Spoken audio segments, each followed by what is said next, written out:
दोस्तों, आज की बात कोई मामूली जानकारी नहीं है, ये आपके बुढ़ापे की सबसे बड़ी सुरक्षा है। जरा गौर कीजिए, कुछ बुजुर्गों के आगे पूरा घर झुकता है और कुछ के लिए दरवाजा तक बंद हो जाता है। फर्क क्यों पड़ता है? क्यों कोई बुजुर्ग अपने ही घर में पूजनीय बन जाता है और कोई बोझ समझा जाने लगता है? सदियों पुरानी नीति शास्त्र की समझ आज भी इस सवाल का जवाब देती है, बुढ़ापे को इज्जत के साथ कैसे जिया जाए। एक बात गांठ बांध लीजिए, जवानी की गलतियां शायद वक्त सुधार दे, लेकिन बुढ़ापे में हुई एक चूक पूरी उम्र की कमाई इज्जत को पल भर में मिट्टी में मिला सकती है।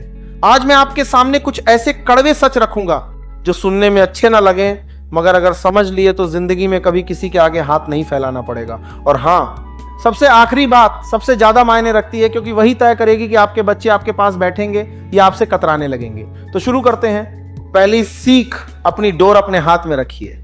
आर्थिक आजादी को कभी मत छोड़िए। इसका मतलब बहुत गहरा है।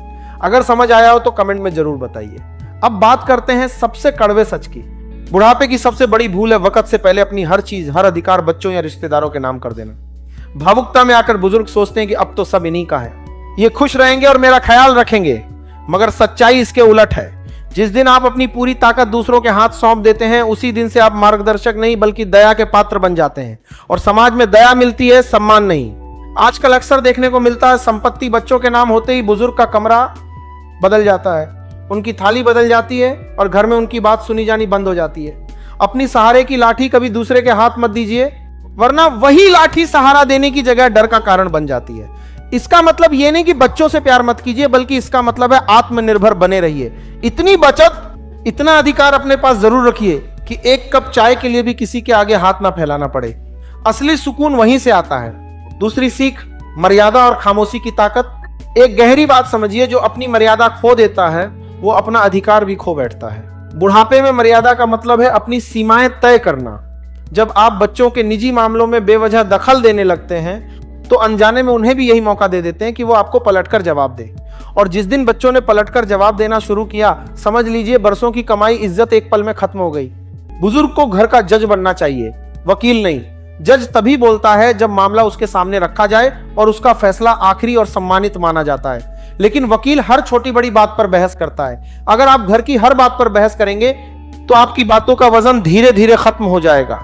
समाज में अक्सर वही बुजुर्ग अपमानित होते हैं जो हर किसी को बिन मांगे नसीहत देने लगते हैं। आपका अनुभव एक अनमोल खजाना है, इसे हर किसी पर यूं ही मत लुटाइए।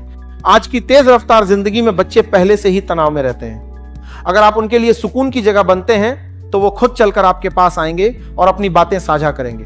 लेकिन अगर हर छोटी गलती पर टोकते रहेंगे तो वो धीरे धीरे दूरी बनाने लगेंगे और आपको पुराने ख्यालात का मानकर किनारे कर देंगे। असली ताकत डांटने में नहीं, शांत रहकर सब कुछ समझने में होती है। एक और कड़वी सच्चाई, अपनी बीमारियों और तकलीफों का रोना हर किसी के सामने मत रोइए।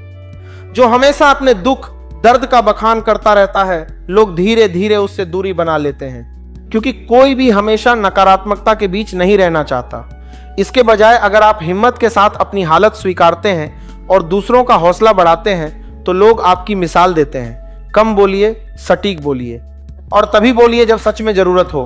आपकी खामोशी ही आपके व्यक्तित्व को वो गंभीरता देगी कि लोग आपकी मौजूदगी की कदर करें। जो बुजुर्ग अपने शब्दों की कदर करना जानता है, पूरा परिवार उसके आगे झुकता है। खामोशी अपमान से बचने की सबसे मजबूत ढाल है, इसे अपनाना सीख लीजिए। तीसरी सीख, स्वभाव में लचीलापन।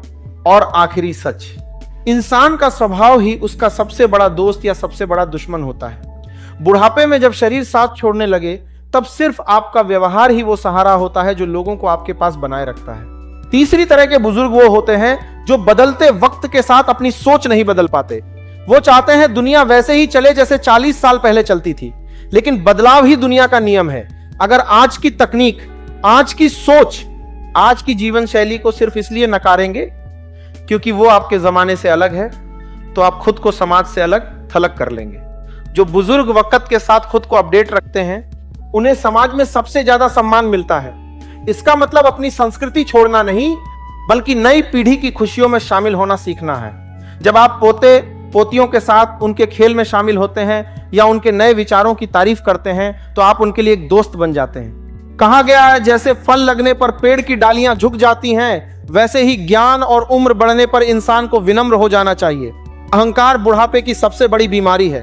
मुझे सब पता है, मैंने दुनिया देखी है वाला रवैया आपके और आपके अपनों के बीच एक बड़ी दीवार खड़ी कर देता है। सम्मान उम्र से मिलता है, लेकिन उसे बनाए रखना आपकी विनम्रता पर निर्भर करता है। जब आप अपनी गलतियां मानना सीख लेते हैं और छोटों से भी कुछ नया सीखने का जज्बा रखते हैं तो आपकी गरिमा कई गुना बढ़ जाती है। एक आखिरी बात, बुढ़ापे में अपनी जिद और अपेक्षाओं को कम करना सीखिए।